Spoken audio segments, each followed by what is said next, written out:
and giving us more details of the patent that the company has won. This patent will help reduce their cost, the company's cost, especially when it comes to the regulatory submissions. And since the regulatory business is just 12% of the revenues, they're expecting margins to improve by about 2% in this year. Let's also talk about Nucleus Software. Now, the government has unveiled its plans to cut transaction costs for electronic payments to spur retailers and consumers to use less cash.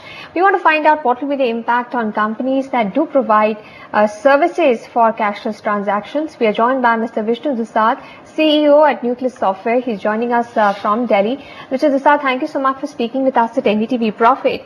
The government is pushing for more electronic payments to be done. The proposal that the government has now come out with, how do you read this proposal? Do you think what the government is talking about, giving incentives to merchants or giving incentives to customers, this will spur them to get into paying by card?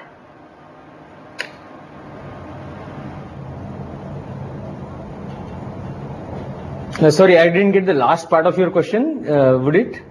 My question is, the proposals that the government has got on incentivizing the use of electronic payments, do you think the incentives are good enough for this to be a success?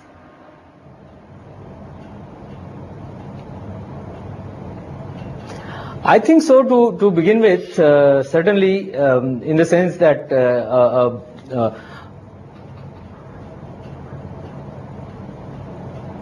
a very broad outline has been put out, and it is for the industry to help government to and come up with specifics.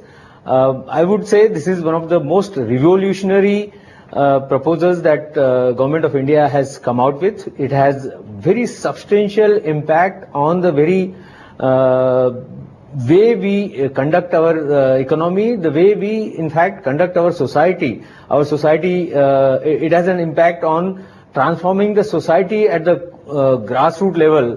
The reason I'm saying that is the moment we move towards less cash and ideally cashless environment, opportunities for corruption would come down drastically. And this proposal is in that direction, and that is the reason I'm saying that this is a very revolutionary step on behalf of Ministry of Finance, Government of India. But this will involve some infrastructure to be put in place. First, when you've shared some data with us that when it comes to the point of transaction, the POS penetration in India is very low. First, that will have to be increased, and we need that the handheld devices to increase across the country. Secondly, we need digital, the Digital India thrust to come in, because you will need a digital infrastructure to make this possible. Plus, we need software companies like yours to make